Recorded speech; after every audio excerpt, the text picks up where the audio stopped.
So we're going to start. Welcome to the panel discussion. My name is Priya Vivek, and I'm going to be your host for today. So I have close to about 18 plus years of experience in the digital and the telecom sector, both at a national and international level. And I'm currently the managing partner revenues at Chorus. So as you might already know, Chorus is an end-to-end influencer marketing platform where you can find the right influencers, optimize campaigns, and measure results using a data-driven approach. So as Indian consumers are increasingly turning to e-commerce for purchases, leading FMCG companies are dipping their toes in the digital commerce and D2C space. So to deliver their products to consumers or have accelerated existing direct-to-consumer programs, right? So today we are going to be discussing FMCG brands getting onto the D2C bandwagon, their go-to-market strategies. So without further ado, I'd like to introduce you to our speakers. Please join me in welcoming Krishna Rao S. Buddha. He's a senior category head at Parley Products Private Limited with over 26 years of experience in the FMCG industry. He oversees Parley's snacks, confectionery, cake, and rusk portfolio. Welcome to the panel, Krishna Rao. We also Thank you, Priya. Welcome, Krishna Rao. We also have with us Altamash Khan. Altamash is currently working with Godrej Consumer Products Limited as the DGM Digital Marketing, responsible for complete digital marketing initiatives for the home care category. Welcome to the panel, Altamash. Thank you. Pleasure. So before we move ahead, just a reminder to my audience, please be sure to type your questions into the chat box in your control panel, and we shall take a few questions at the end of this webinar. So let me start off this webinar by asking Mr. Krishna Rao. The consumer purchasing power is changing. What should brands do to be relevant? Yes. So I think generally it's the need, it's the complete responsibility of brands to be on the lookout as to how consumer trends are evolving. So it's very, very pertinent and important for brands to keep identifying. Possibly there is a very good possibility that actually the consumer herself does not know what she wants. Right. But it is the prime responsibility of brands to be on the lookout, to understand, to forecast, and to have a foresight as to what the consumer will require, how her requirements will change. Right. And this is the most important aspect, and this can be done by the brands not sitting in the offices, corporate offices, but being on the streets, on the roads, to actually go to the retail stores to understand what she is buying, what she is liking, why she is buying, how the decision making is being triggered, with what are those parameters. So keeping a tab on the consumer and the trade. I think even trade plays a very, very important role, because ultimately your product is going to be available only through a certain channel, and if you are not able to keep up or not able to fulfill the needs of the trade, your product will not be able to reach the end consumer. So I think if we see that there is a change in consumer trend, okay, let's say for example, the pandemic hit all of us sometime around March, and suddenly there was a change in the consumer behavior, or the way the consumer was consuming different products, and as a result of which there was a trigger in terms of digital consumption. So we see that, okay, to fulfill such requirement, what are you going to do? So how are you going to tap? So you typically work with, say, formats like general trade, modern trade, and now the emerging e-commerce. So how are you going to ensure that your products reach via a certain channel to the consumers?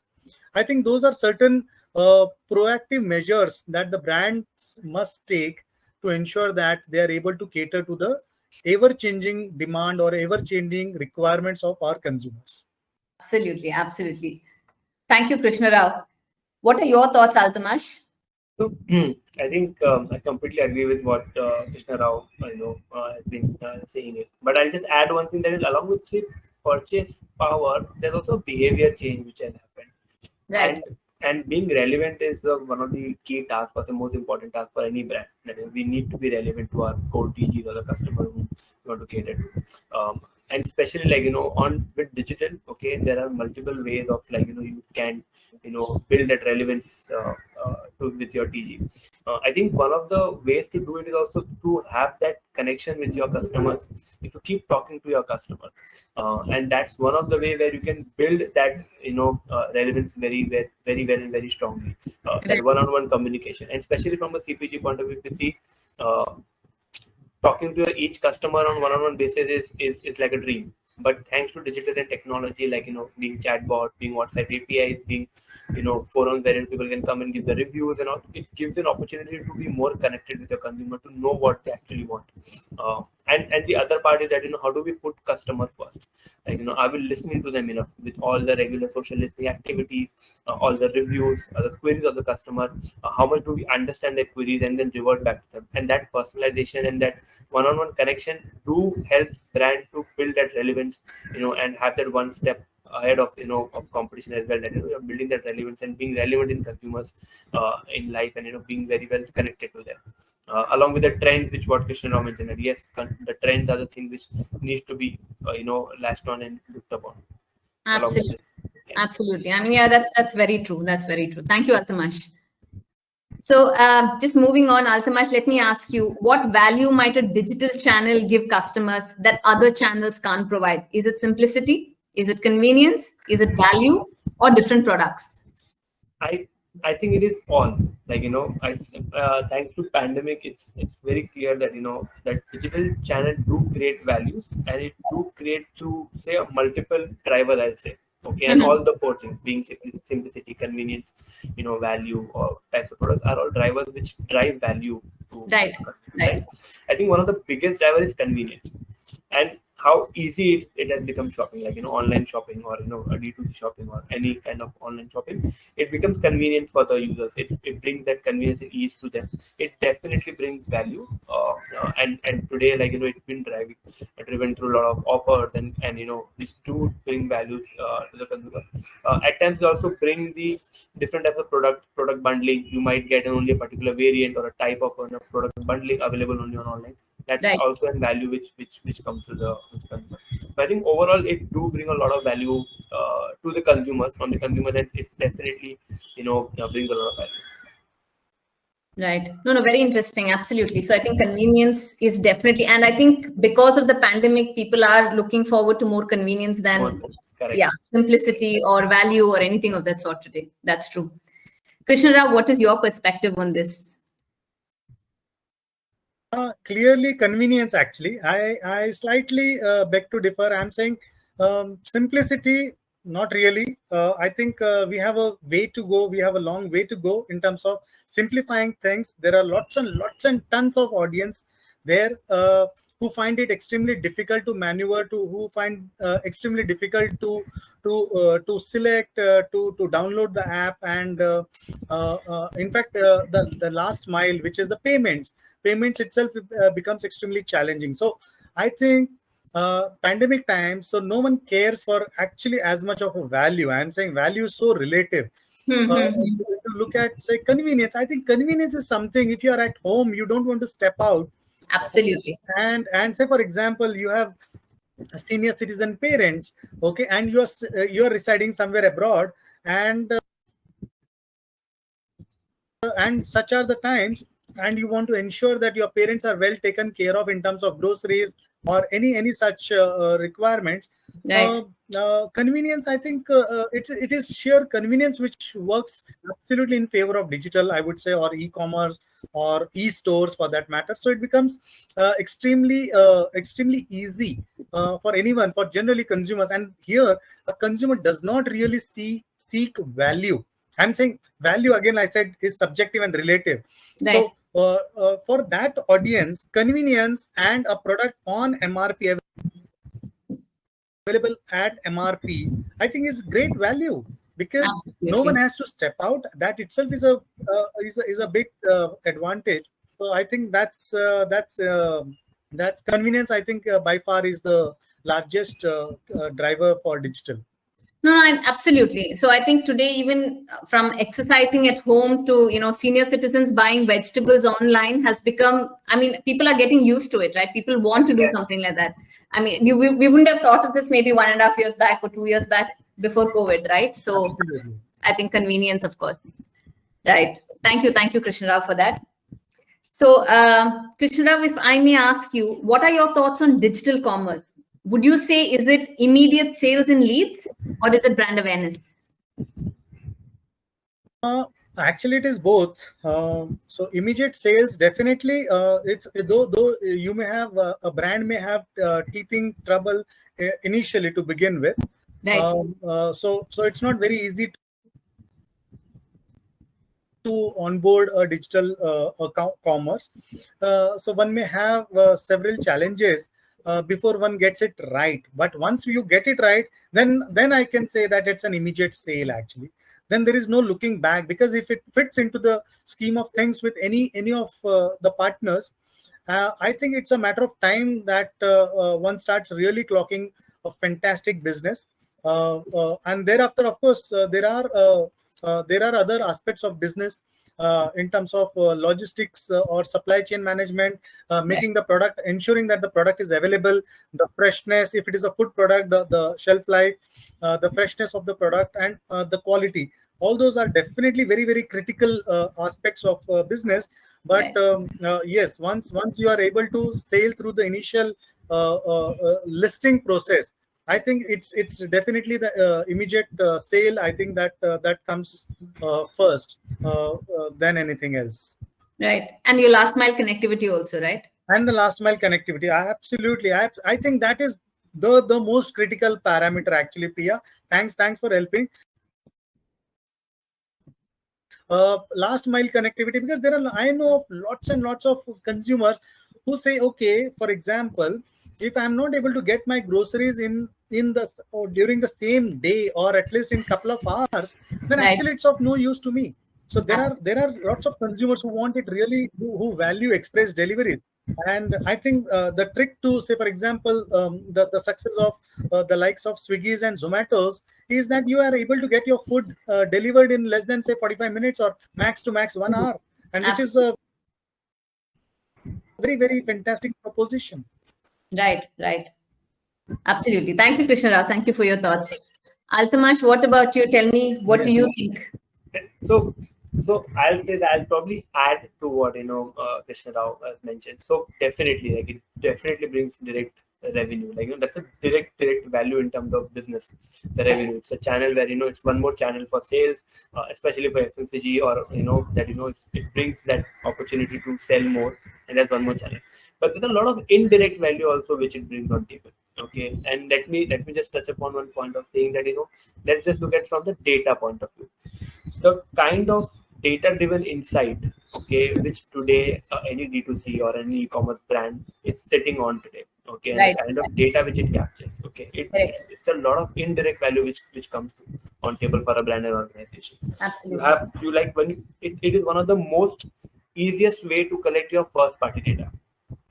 Which has always been the challenging, especially in CPG category, to collect it from your retailers or even from your e-com partners. You don't know who your customers are actually, who's buying and purchasing. You just know the number of units getting sold.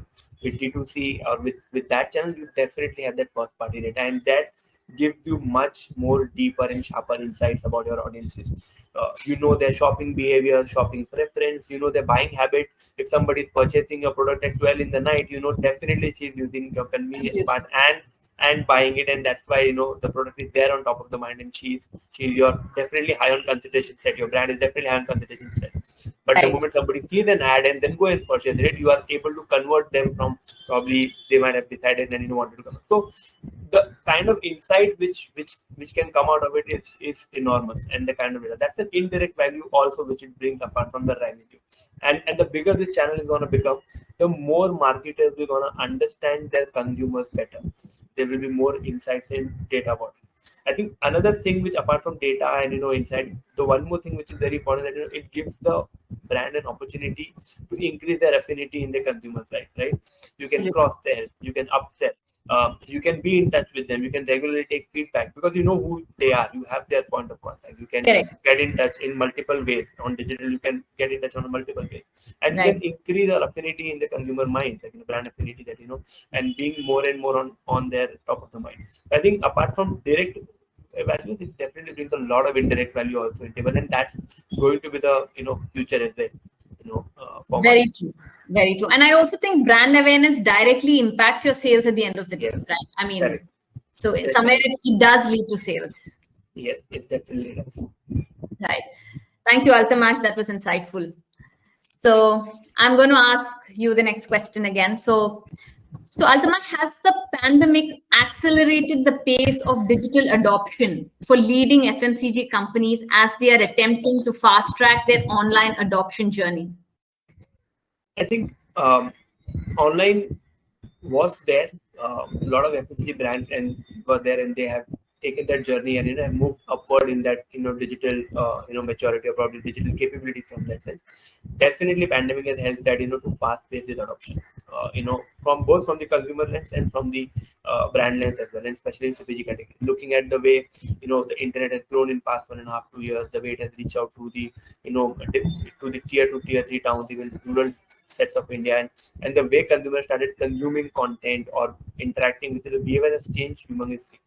Definitely, that has bring down that change. But I think from the shopping lens of it, if I have to say, okay, and I'll give a couple of examples.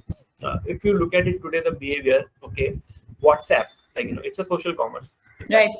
It's been also used as social commerce. Your local retailer, if you have his WhatsApp number, you can now order to him on the WhatsApp number and he will deliver to you in his locality. Now, for him also, it is a sales channel. It's a social commerce channel.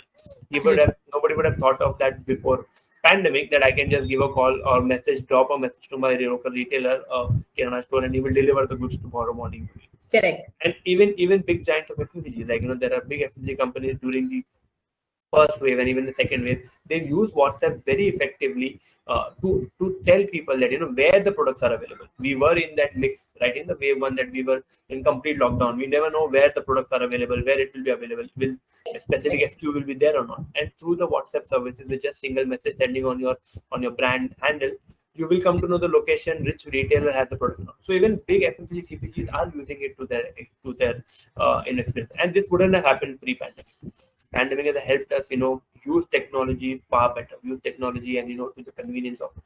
So I think it's I'll say that it was already moving upward. Thanks to pandemic, that it has got that boost, especially in terms of digital adoption. Marketeers, brands have started accepting the fact that yes, our audiences are now more on digital, spending more time on digital. We need to be with them and be at that pace. And it has helped, I think, most of the organizations, not only CPG but all the vertical categories. But I'm very happy to see the way the local retailers and the local players and our day-to-day people who local shopkeepers who we interact with, they are adopting it to technology. And absolutely. Very true. Yeah. Thank you, Altamash. That was nice. Krishna Rao, would you have your perspective to this? You'll have to repeat the question for me. First of all, I'm glad I'm able to see you, Priya and Altamash. Hi, Altamash. Oh, you so are it took me some time. I don't know. That's nice. Yeah. I was able to see only myself. We've been able to see you from the time you logged in. All right. Okay. Thank you. Okay. Can you please repeat the question? Has the pandemic accelerated the pace of digital adoption for legacy FMCG companies as they are attempting to fast track their online adoption journey? Absolutely. I think, beyond a doubt, actually. As soon as this pandemic hit us all, so we saw that there were tons and tons of stores. Actually, the total FMCG universe in the country is almost about roughly about 10.1 million stores, which stock any and every any kind of FMCGs. And I would say to the tune of almost about more than 50% of those stores were shut. Okay, or they were operating with a very limited hour window. Like, maybe they were open for a couple of hours or so. Even modern retail, for that matter, had its own challenges, especially the modern retails which were located in a mall. They were all shut. Okay, the independents were somehow able to manage, but there was a very because they all fell under as essentials. So there was pharmacies, chemists, and there were fruits and vegetables and grocery stores which were allowed to be open. So much so that actually the Nielsen, which tracks retail, which does retail audit for most of us, they were not able to get any data because the store timings. They were saying, "Arey, forget about giving me data. I don't have time. I want my own safety. So I won't really entertain you as much." So such were the times, and that is when we were looking at every possible channel to leverage. I'll tell you, 23rd of March 2020. So the Prime Minister announced a Janta curfew, only to follow to be followed up with a entire lockdown beginning 25th of March, and only one day we were quiet. The next day we started leveraging. We mobilized all our channel partners, and we started actually. So we asked our C&Fs, we asked our manufacturing facilities to restart operations and production, and that's about it. There was no looking back, and we were the first companies to reach the market. So now that we started leveraging production full throttle. We wanted our products to reach the last mile, the end consumers. Now we were scouting for ways and means, and while we continue to explore the traditional channel, now you may wonder how. So like Altamash almost gave sort of a clear indicator as to how business was functional in those days, Right. and that sort of continues even now. So our distributors were hesitant, our C&Fs were hesitant, the transporters were hesitant, the vendors who were supplying us raw material were hesitant. But as things started falling in place by early April itself, we started delivering to our distributors. Now distributors, they started making use of technology. They started calling retailers. They said, okay, I cannot come out actually. I cannot come out and service the way I have been doing earlier, pre-pandemic. So what I suggest is, okay, here is a list that I have. I have Parle-G, I have Crackjack, Monaco, Hide and Seek, Mango Bite, Melody, whatever, the list. And he would actually take an order over the phone. Okay. So one was, of course, a WhatsApp, and then over phone, and he would say, okay, what is it that you want? Then I would ask my team, my salesmen, to keep the stock separate. Let's say Chamunda stores, for example. Okay, this is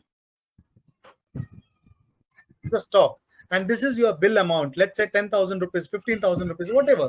Then he would say, can you get your own vehicle? Can you come, or you can come at a stipulated time? He would give an appointment.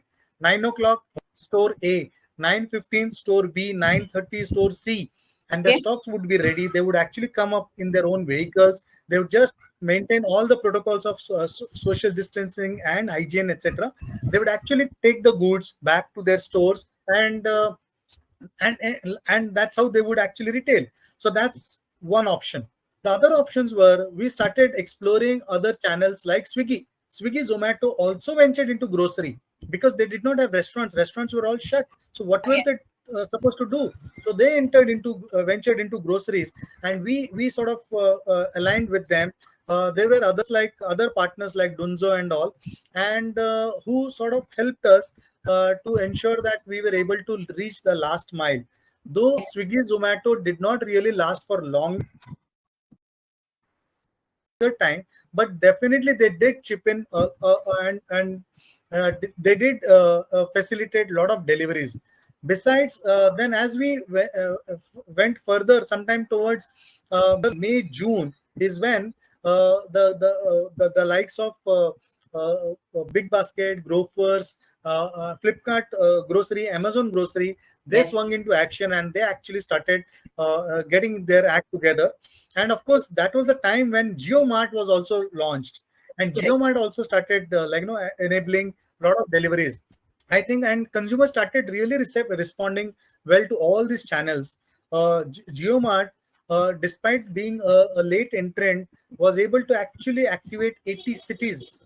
Can you beat that? So the others like even a Flipkart grocery is available in limited geographies. Likewise, Amazon grocery, but even Big Basket and Grofers are available not more than 40 cities. Understood. But JioMart actually was able to leverage about 80 cities, which was a fantastic achievement. So I think yes, in by all means, digital did enable a lot and enable and facilitate a lot of CPG products to reach the last mile. Absolutely. Very, very insightful, Krishna Rao. Thank you so much for this.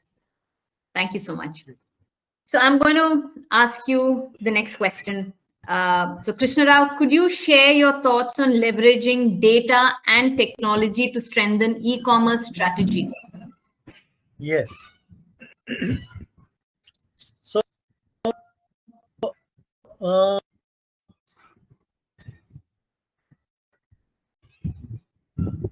I think we lost you, Krishna Rao. We're not able to hear you.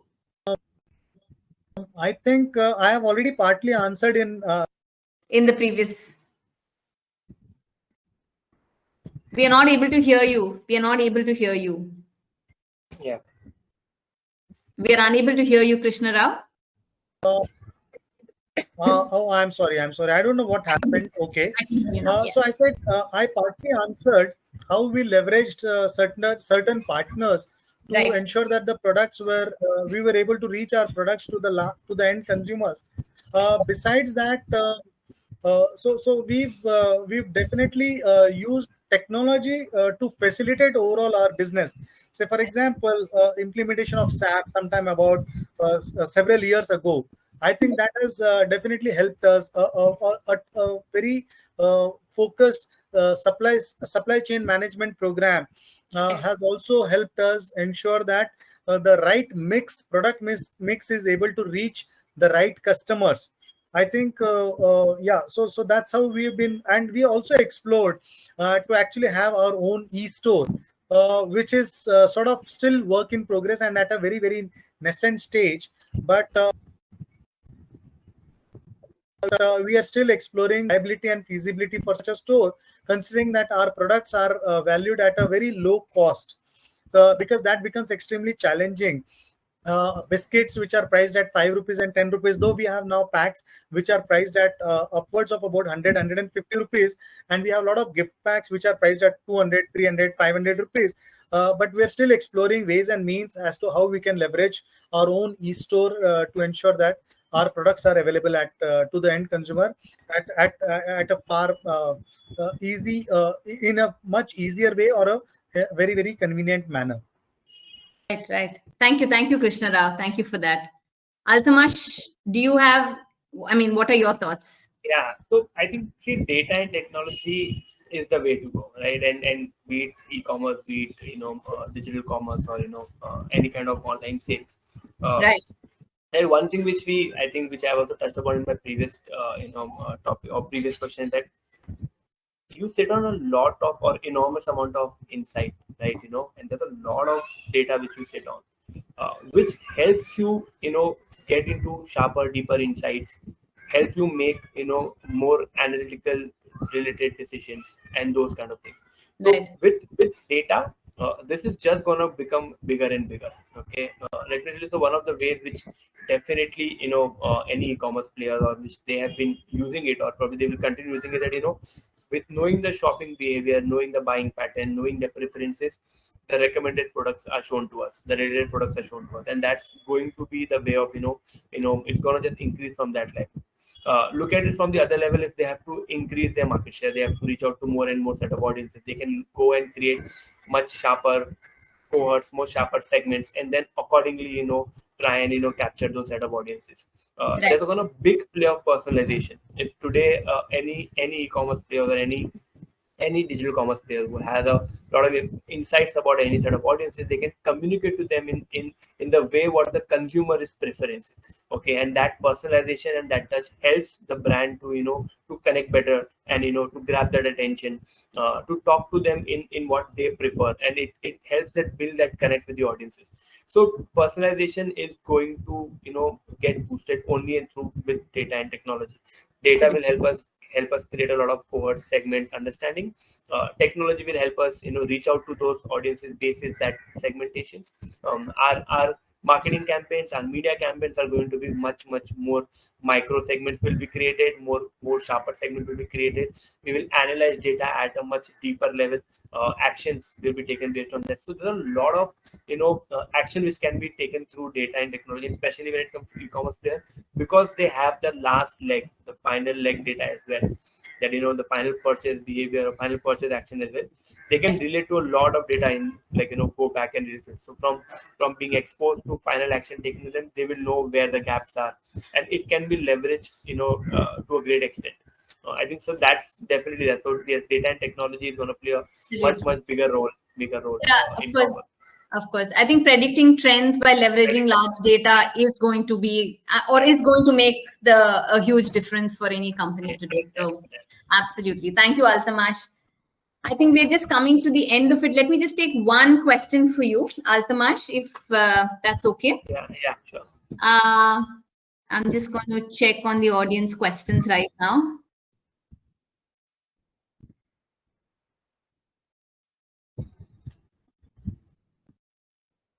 Okay, so what would you say are the main driving factors for FMCG brands going digital? Is it quick launches, lower costs, or much more? Altamash, if you could take this. Yeah, sure. I think the first thing which, for an FMCG brand to go digital is that you go where your audience is. And if we know today that your audience is there on digital, you will want to go to them first, right? And why digital as compared to any other medium? Digital gives you the opportunity to reaching out to your core TG in a particular state, in a particular city, at a particular age group. That level of definitions and targeting you can do. So yes, definitely one first thing is that why FMCG brands will be going digital is because their audience are present over there. Digital is as big as now it's the second biggest medium in India. It's close to 600 internet audiences are there. So that's one reason. Apart from that, it's the low cost. It depends on the the ways we are doing it, right? The number of targeting filters, the number of segmentation which you can create. It is a debate that is it a cheaper medium or an expensive medium than any other medium. But I think it is the audience first approach that where your audience is, and that's where the FMCG brands are leveraging digital to the core. And the second and the most important part is that the conversation, the interaction, the engagement which digital as a medium provides to FMCG brands, the way you connect to them. I think that's the main driving factors. Absolutely. Thank you so much, Altamash. I think we're coming to the end of the session. So I would actually like to thank Mr. Krishna Rao and Mr. Altamash for taking their time out on a weekday to be part of this webinar today. I would also like to thank the audience.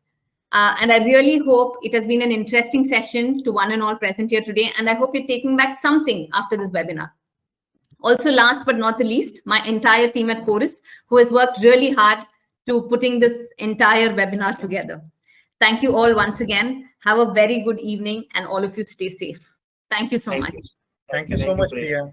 Thank you so much. It's a pleasure having you. Pleasure. Thank you. Bye. Bye-bye. Bye-bye. Bye.